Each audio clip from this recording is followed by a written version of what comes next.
What's up guys, Lvladen here, and today I'm coming at you with a video on my Red Paladin on the Dragonflight Prepatch. So the Dragonflight Prepatch is finally out, and it is buggy. It is so buggy, but I am having fun. I'm playing a few different ret builds, and I'm here today to share those builds with you guys. So the first build that I'll be going over, which I think is the best in the Prepatch, is this build right here. Now, in the Paladin side of things, we go all the way down into Sanctified Wrath because this actually does extend your wings to 25 seconds. It doesn't state it in the tooltip, I guess, but it still does extend your wings to 25 seconds. So you will be getting a little bit more benefit out of this over Zealot's Paragon, which you can extend your wings, but because we can't really get double Vanguard's momentum and the fact that we're not running Templar's Verdict at all or Final Verdict makes this talent more valuable. Alternatively, you can go down to Seal of Order, but Sanctified Wrath, it also hits fairly hard at the moment. Even though it did get nerfed, it is still my go-to capstone talent in the Paladin tree. In terms of any other talents here, I don't really switch out of many of them. If I do fight just a caster where I don't need Blessing of Protection, I am going down to take Judgment of Light and After Image. I'm not taking either of the mobility talents right now because Divine Seed is just garbage. They never really updated it, so there's no large point into playing Double Seed or 1 additional second on Divine Seed. It is what it is. After that, let's go into the ret tree here. Talents that I skip out on for the moment are Holy Crusader and Blade of Condemnation.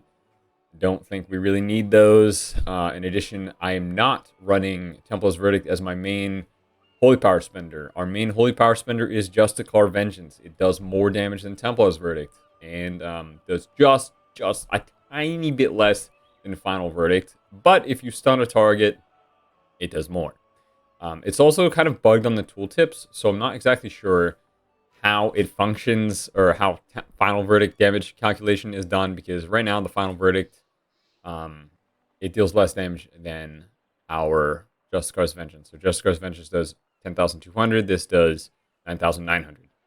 I am picking up Final Reckoning. So with this build, we are stacking the modifiers to hit gigantic Justicar Vengeances, and the JVs will heal you as well.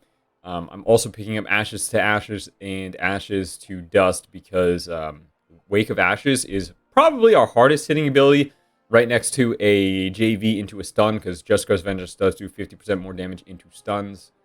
I'm picking up the Inner Grace talent because we don't need any of these additional talents here. These are all super weak. If I was running a Final Verdict build, maybe I would go Righteous Verdict, but for now, Inner Grace is the extra point that I put my talents into.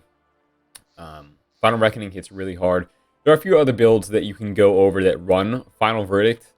And lastly, I would recommend running Kyrian. So in PvP combat, in instanced PvP combat, so arenas and battlegrounds, you gain access to your Covenant. Now, if you are running Empyrean Legacy, your Vanquisher Hammer doesn't work. So I run Kyrian because eventually I'll be running Divine Soul anyway, and we get access to Divine Soul by running Kyrian, so it is what it is. I don't feel like I'm cheating too much because we're going to get the ability through leveling up anyway, and it will just get us used to running that ability. Execution Sentence is fairly strong, but if you go Execution Sentence, you can't really gain access to the other talents that would make it strong. So I would refrain from running it on the Prepatch for the moment. So let's get into the rotation. So for the Prepatch, the rotation is fairly straightforward. We want to gain as many modifiers on the target as possible, and then spam our Justicar's Vengeance into a stun on them. There's 2 ways that I like to burst in the current Prepatch. One is using Final Reckoning prior to wings, and the other is using Final Reckoning with wings to benefit from the damage increase. So what I do here, fairly simple. Get some Holy Power. You can get 5 Holy Power if you wish. You can stun, wings, Final Rec, Justicar's Vengeance, Wake, Justicar's Vengeance. You get 2 JVs into the target. Fairly simple. The other way that you can bait cooldowns is you get 3 Holy Power or something like that with a Judge, Blade of Justice. Then you toss the Final Reckoning prior to stunning, and then you stun, and then you JV, Wake, JV. that can force some cooldowns without wings, and then you can kill in the next turn with wings. Now, our damage breakdown was Just Cause Vengeance bursting for 45k. That's pretty large. Wake of Ashes for 36k. Final Reckoning for 27k. And Sanctified Wrath. Only 2 hits, but they both crit. Pretty hard hitting still, even though it got nerfed. And yeah, this is just as large of burst that you can get out in 4 globals with the target stunned. You can also use Just Cause Vengeance into Blinding Light, but the key is you have to do it from the side. So right here, we blind this target, JV to the side. Wait a second. Judgment. Face away. JV to the side. If you do melee a target with Blinding Light, you will break it.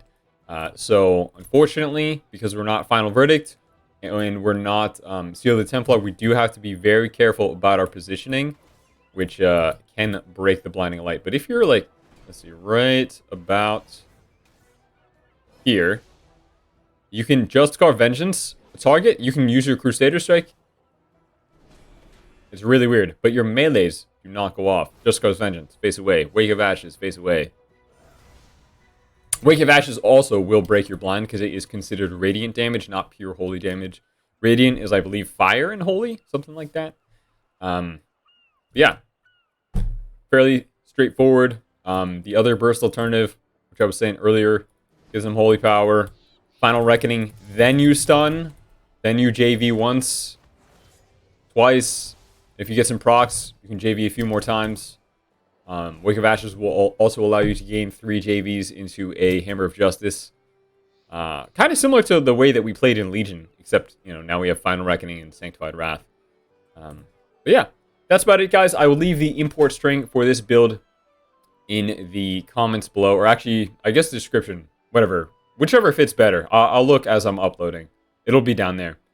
There are other builds that I'll be talking about in the future for Prepatch, and then obviously I will have my my best level 70 beta guide coming out towards the end of the beta cycle, closer to Dragonflight. Alright guys, thanks for watching. I'll see you all next video. Feel free to like, subscribe, follow me on Twitch, Twitter, and I'll see you next time. Peace.